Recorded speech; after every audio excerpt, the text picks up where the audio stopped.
ሰላም በመላ ዓለም የምትገኙ ውድ የኢትዮጵያ ኦርቶዶክስ እምነት ተከታዮች በሙሉ ፍጹም በሆነ በአምላካችን በመድኃኒታችን በኢየሱስ ክርስቶስ ሰላም እላችኋለሁ። ከዚህ በፊት የአባታችን የአባ ወልደ ሩፋኤልን ታሪክ ማቅረቤ ይታወቃልና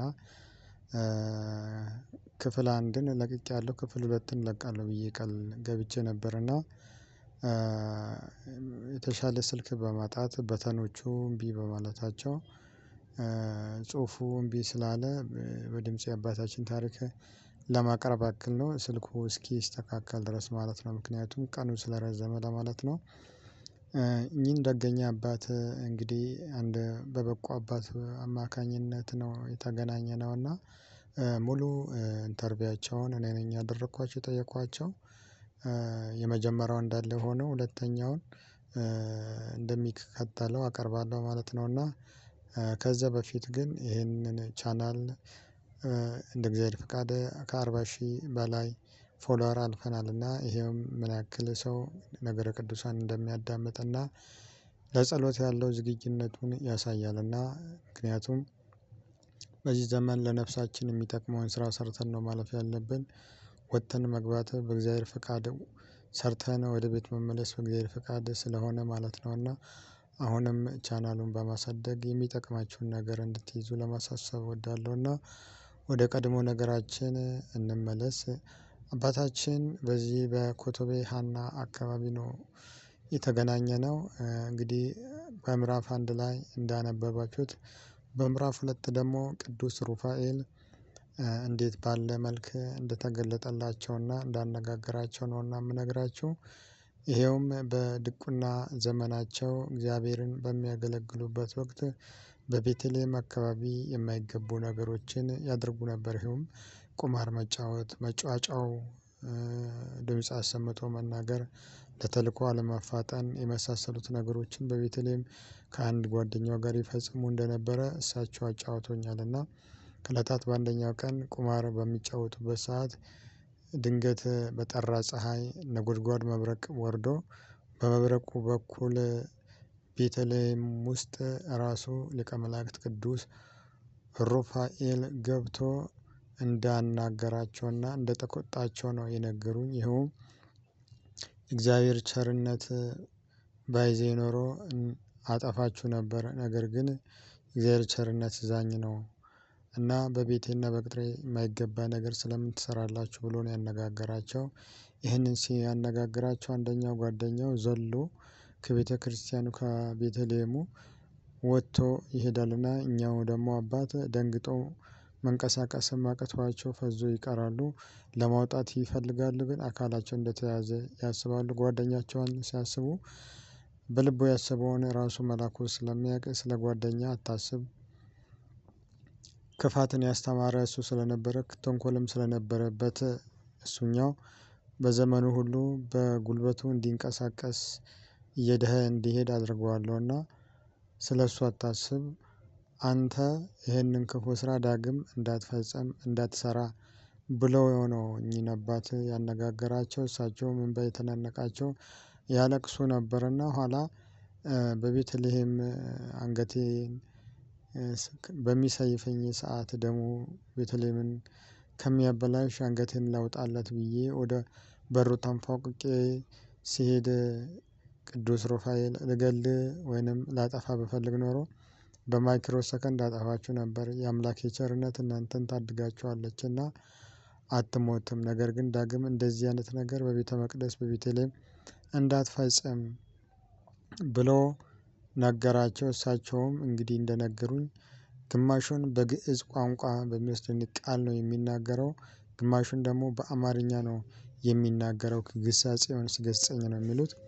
ይሄ እንዳለ ሆኖ ቤተልሔም ለአገልግሎት ለምስጢር የሚሆን የጀርመን ባልዲ የብረት ባልዲ ውሃ ተሞልቶበት ይዞ ገብቶ ነበር እና በዛ ሰዓት የእግዚአብሔር መልአክ ሲያናግራቸው ያቺ የብረት ባልዲ ከመሬት ከፍ ብላ ቆማ ነበር ቤተልሔም ውስጥ ማለት ነው። እና እሳቸውም ደንግጠው ይመለከቱ ነበር። ልክ ይህንን ቃልና ግሳጼ ነግሯቸው ከፊታቸው ልክ ሲሰወር ባልዲዋ ቀስ ብላ ምድር ላይ ወረደች።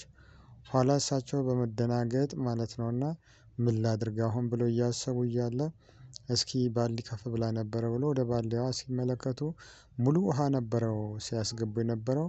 ወዴት ይግባ ወዴት ይሰወር ሳይታወቅ ባልዲው ባዶ ሆኖ አገኟት ማለት ነው። እና ቢመለከቱ የፈሰሰ ነገር የለም። መልአኩ ሲናገር ወዲያው ያንን ማየ ውሃ ሰውሮ ይዞት እንደወጣ ነው። እና እሳቸው የነገሩኝ እኛ አባት እንግዲህ ይሄንም ህሊናቸው እየወቀሳቸው አገልግሎትም ማገልገል ስላቃታቸው በእለቱ ሌላ ዲያቆን ተክቶ እሳቸው ይወጣሉ እንዳመማቸው ተናግሮ ነው ከቤተክርስቲያን የወጡት። እና እንደወጡ ነው ወደ አለም እንደገቡ ነው የነገሩኝ።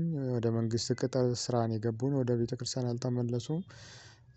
እንግዲህ ያው እሳቸው ንግርት ስለነበራቸው በስውራን በቅዱሳን ስለተባረኩ ብዙ ፍሬ ከእሳቸው ስላለ ማለት እግዚአብሔር ደግ ሰው ከእሳቸው እንደሚወጣ ቀድሞ አባቶቻችን በገዳመ ዝቋላ ሳሉ ስለነገራቸው ያንን አብነት አድርጎ ነውና የእግዚአብሔር መልአክም ምሯቸው ሄደው ከረጅም ዘመን በኋላ ሲያስቡ የዛ ጓደኛቸው ትዝ አላቸው። ምክንያቱም እንዳይፈላለጉ ተጠፋፉ እሱም ከቤተ መቅደስ እንደወጣ በዛው እንደቀረ ነው እሳቸው የነገሩኝ።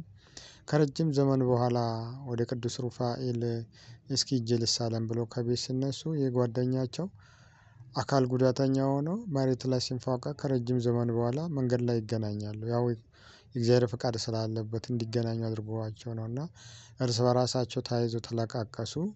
ስለ አካል ጉዳትነቱ ስለደረሰበት አደጋ ጠየቁትና በዛችው ቅስፈት ከቤተ መቅደስ እንደወጣ ርቆ ከሄደ በኋላ አስፋልት በመሮጥ ሲሻገር ሁለቱም እግሮቹ መኪና እንደፈጫቸው ነው።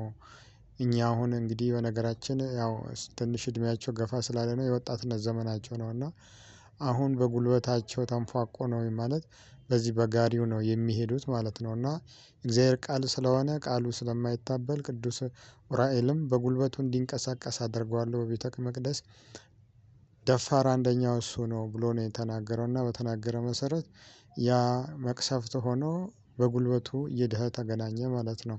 ምክንያቱም አንድም ቁማሩን ያስተማረ እሱ ነው። ለተልእኮ አይፋጠንም ዋዛ ፈዛዛ በመጫው ቤተክርስቲያን ውስጥ አልባሌ ስራ ሲሰራ እግዚአብሔር ብዙ ጊዜ እንደታገሰው ነው እኛ አባት የተናገሩት የተናገሩኝ ለኔ የነገሩኝ ማለት ነው። እና በመጨረሻ ሰዓት ያው እግዚአብሔር እድሜ በምድርም ቢሰጠውም ያ እንደ መቅሰፍት ሆኖ አካል ጉዳተኛ እንደሆኑ ነው የነገሩኝ ማለት ነው። እና እኚህ ደገኛ አባት እንግዲህ በአንደኛ ላይ እንደነገርኳቸው የሞቱት ልጃቸውንም ከሞት እንዳስነሱ እንደተዳሩ የውጭ ዜጋ እንዳገቡ ብዙ ነገር በአንድ ላይ አንደኛው ላይ በጽሁፍ ነግሬያቸዋለሁ። እና አንደኛው በእለታት አንድ ቀን ሌሊት በጸሎት በቆሙበት ሰዓት የእግዚአብሔር መንፈስ ወደ እሳቸው መጥቶ ከቤቱ ውጣ ወደማሳይህ ሂድ በዛም ጸሎት አድርግ በዛ ብዙ ምልክት ታያለህ ብሎ እግዚአብሔር ነግሯቸው። ዛሬ ኮቶቤ መድኃኒዓለም የሚባለው እዚህ ጫካ ውስጥ ያለው አሁን ዛፍ ሆኖ መቃብርም አለው በታች በኩል ትልቅ ቤተክርስቲያን ተሰርቷል። ከቅድስት ኪዳነ ምህረት ፊት ለፊት እዛ ቦታ ከዚህ በፊት ከባድ ከባድ የሚባሉ ጠንቋዮች እንደነበሩበት ብዙ ህዝብን ያሳተ በየጊዜው ለመናፍስት የሚታረድ ቦታ መሆኑን ከዚህ በፊትም እሳቸው ያውቁት ነበረ። ስለ ቦታ እሳቸው አራቱንም ማዕዘን እግዚአብሔር እንዳመለከታቸው ባርከው ብለው ሲባርኩት ቦታውን በአራቱ ማዕዘን ባርኮ ሃሌሉያ ለአብ ሃሌሉያ ለወልድ ሃሌሉያ ለመንፈስ ቅዱስ ሲሉ ያ ቦታ ላይ የነበረ ጠንቋይ ከነዛር ማንዘሩ ብን ብሎ እንደጠፋ እግዚአብሔር መንፈስ ቅዱስ ደግሞ ገልጦላቸው ቦታ ላይ ብዙ ሚስጥር ከገለጠላቸው አንደኛው በዚህ ቦታ በስሜ ታላቅ ቤተ መቅደስ ይሰራል።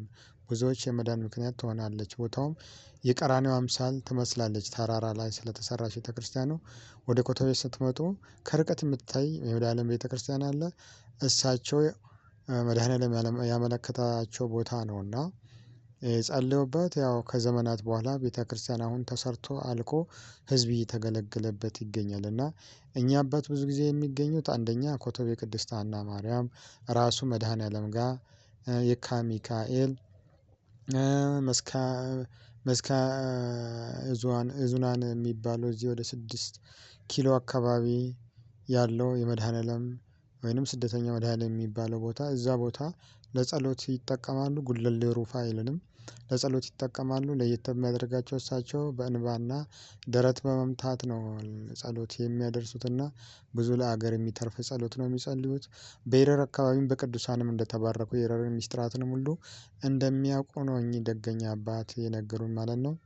ስለዚህ እንደዚህ ያሉት አባቶች ለሀገር ለወገን የሚጠቅሙ ናቸውና በጸሎት የምንጠቀማቸው አባቶቻችን ናቸውና በህይወት አሉ። አሁን እድሜያቸው ወደ 60 አካባቢ የሚጠጋ ነው እኚህ ደገኛ አባት ለማለት ነውና።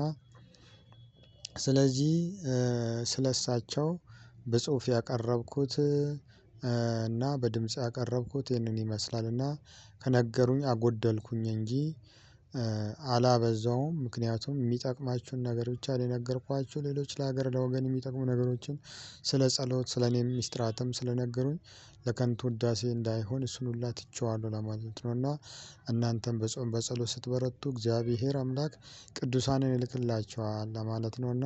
ሰላም እግዚአብሔር ከሁላችን ጋር ይሁን። የቅዱሳን አምላክ መጨረሻችንን ያሳምርልን። አሜን።